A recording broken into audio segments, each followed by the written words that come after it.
talk about your bill that you have and your website, thehittingstopshere.com.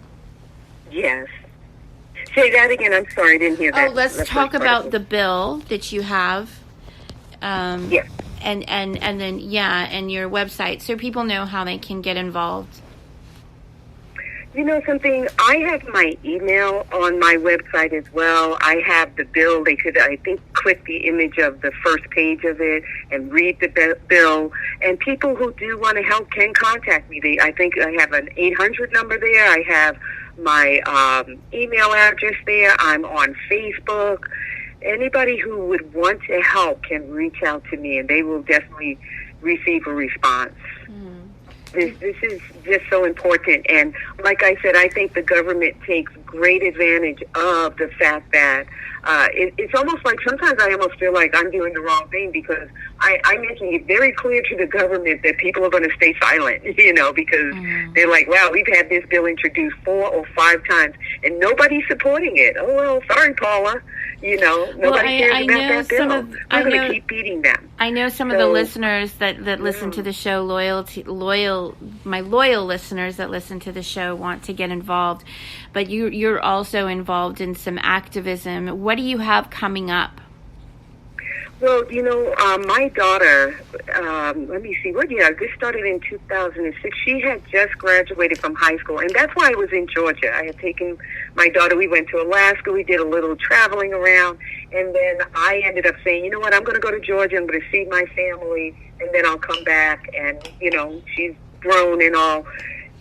So I stayed there a little bit, and that's when I took on a teaching position in Georgia for a bit. And that's when I discovered it.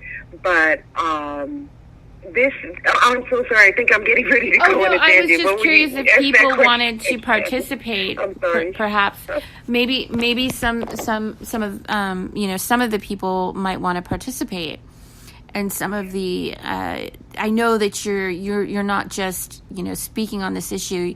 You're actually out on the road, and you're going to.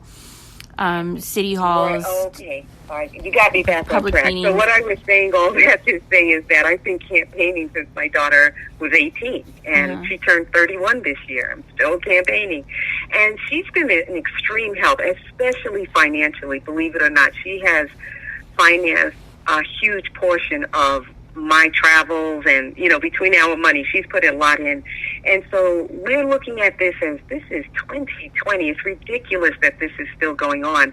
And so in the year 2020, me and I plan on traveling together. She said, Mom, I'm going to travel with you. She's helped me financially, but she hasn't really gone on trips with me. And so we're going to campaign in 7 cities in 2020. And I'm not going to name all of them right now, but I would like to tell you all 7 next year, if I could be on your show in January. But we're definitely going to campaign in New York. We're going to campaign in Manhattan, outside of some, like maybe the New York Times. I've campaigned outside of the New York Times building. We're going to go to Washington, D.C. We'll be outside in front of the U.S. Supreme Court. We will be sleeping out there. I slept out there many, many cold days as well as very hot days. I went out February 2016, and I campaigned out there until November 2016. And literally slept outside of the U.S. Supreme Court with my sign leaning on, the cart that I was toting around, and just praying out there and just speaking out with my bullhorn. And people just walk by and they look at your sign, and it's not their kids, so they don't pay attention much. But my daughter is going to be with me this time, and we're going to campaign. And like I said, those 2 cities for sure. At least 3 other states where beatings are still taking place. And also we may even go overseas to one place where this is going on, and try to have people wake up over there and stop beating their kids. Like I said, it has been made very clear by these other nations overseas that we're not going to stop our beatings. There's only, like I said, more than 24 nations that will not stop beating kids until we stop here in America, because they say, well, you guys are the good example. You're the flagship nation. You are the example for us. But the thing is they're just taking advantage that nothing's going to happen to them. The U.S. is not going to step in and say, hey, stop beating those kids in Kenya, stop beating those kids in this part of Africa, stop beating kids in this country over here. We're not going to do that. Nobody's worried because America's not going to step in. So we have children overseas who are suffering simply because the USA won't stop it. So if people were actually to help get this bill through, we would protect so many children in our nation and children overseas who are facing this wooden board in a lot of poverty-stricken areas, a lot of where there may be either just gross ignorance or just gross violence. And we can be making a difference all over the world. Now, silence is caving in on us. We're being sprayed like insects through, like I said, the chemtrails. Our food has so many toxins in it. And we're just seeing these things going on, being quiet, and our future is going to pay for it. And it's really sad that we think, I'll take care of my kid, I'm not worrying about all these, but your kid will live in a world where there's more violence than any other century, more means to produce violence against people than any other century in history. And I can't help but to stay at this because I'm just hoping that people are going to say, you know what can I do? What can I do to help? Because I get it now. There's this. I'm being silent. I'm watching this, and now I'm being attacked through other means because we're saying nothing. Yeah. There's this perception that, what's the saying, spare the rod, or what's that saying? Yeah. Some people spare the rod, spoil the child. Yeah. Yeah. What do you, I personally don't think that hitting a child is ever necessary. However, some people tend to think that physical punishment is okay. I tend to think that a child will learn that behavior is okay. If an adult is doing it, well, then he can certainly do it. And that also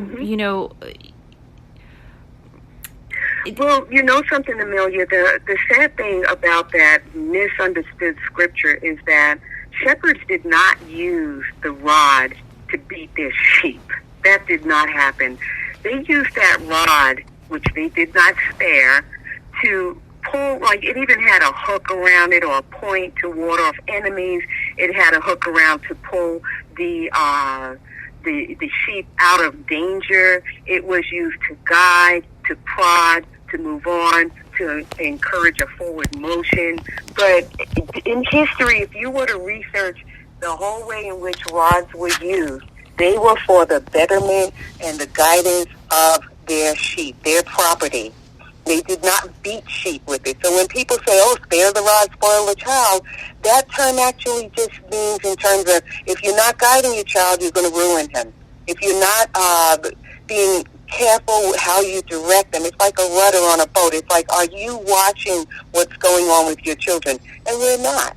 We're not sparing the rod in what our children see on TV, in movies, in games. I teach high school. I look at students even on the elementary level. I see sometimes 5th graders, 6th graders, and I've reported this, and nothing happens, but I'll see like a gang of boys, 10-year-olds, 11-year-olds, since I've been here, and I'll see them over there on their phone just totally staring at it. We don't know what they're looking at, but I wouldn't be surprised if most of it is some form of violence or pornography or something inappropriate, because they're off on the side somewhere. They're not just hanging around, the basketball court. They're off at the extreme end and just looking at it. And so if we had that rod and we didn't spare it, we pull them in, we say, what are you looking at? Or we say, put the cell phone away. You can look at it when you're under the guidance of your mom. That's what sparing, if you spare the rod. That means you're sparing, guiding, and leading your children properly. You're not pulling them away from danger. You're not using that tip on the end to ward off the enemies and lead them in the right direction. Mm-hmm. So I don't really know how, and we're talking from biblical days, how that scripture came to mean, oh, you don't beat your kid with that rod? I mean, people were not beaten with it. It was, if people study how a rod is used, it was for their good, their protection, to lead them in the right direction. It was not an object of violence. So yes, spare the rod, spoil the child, but know what that means, and it doesn't mean violence. You've actually witnessed violence in the schools that have you're aware of violence that has resulted in death of a child. Yes. Oh, yeah. I know of several, and I've moved so much, I've lost quite a bit of stuff. But there was, in fact, a 12-year-old girl, this was when I was living in San Jose, who was beaten to the point where her spleen ruptured and she died. And I have some videos up, maybe I'll post a few today, where even nurses, there's the NAPNAP, is the Nurses Association of Practitioners, blah, blah, blah. I can't remember the whole title, but I had an opportunity to interview one, and she told me how she has kids. Now, this is in the state of Mississippi. I campaigned there about 5 or 6 times, and I got to speak to a nurse. And she said, we have kids coming in here routinely. We're bandaging wounds. They have bruises on their buttocks. They have black and blue. They may have a fractured bone. When I campaigned in Mississippi, I met several people, and there was this one lady who lifted up her shirt and showed me. She said, I had to have surgery here because when I was beaten, they fractured one of my discs on my spine. And I had another woman who and it's really sad, this particular woman was beaten to the point where she passed out. And she was fighting, she was glad I was campaigning there, because she said not only do they beat her preschool son with little small wooden boards, but they'll take his head and bang his head on the desk. And she can't do anything. So and when this violence, communities, a lot of them are very afraid to go to administrators because they still have that fear inside.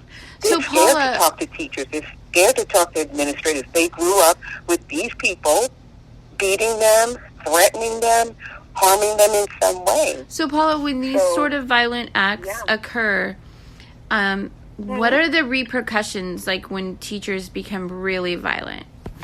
There are none. Nothing happened to those teachers. Nothing. That's part of their job. The whole thing about corporal punishment being legal means that you can physically violate that child. I'll tell you some examples. I've had grown men telling me that in their school, their teachers not only beat them, but some of them beat them with an open hand with their pants down. I've had another boy who was, he was playing a game. Now, this was a 5th grader. He was playing a game with a child. The child lost whatever game it was. There was no hitting involved, but the little boy lost. He started crying. The assistant principal took the boy, and he told him he was going to be beaten the next day. So the boy came to school, and he stuffed his pants with tissue paper, thinking that might help. And I guess his pants were kind of funny. So the vice principal took his hands and just squeezed both of his buttock cheeks. And, because he said, oh, you have something in there. And he did that first, little 5th grader, whose dad had just died in a violent exchange. He was robbed at a gas station in their community. The school knew the boy had just lost his dad in less than 6 months prior. And this is how he could take advantage of. His dad's not around. I could do what I want. He's doing that to the little boy. He beat him so badly. I have pictures of the boy's buttocks, his bruises, and I post them. Let people see this is how bad it can get. So some people there are no constraints at all on what teachers can do in the name of corporal punishment in our schools. Wow, and that was even for the girl that was murdered. There was no accountability at all? No.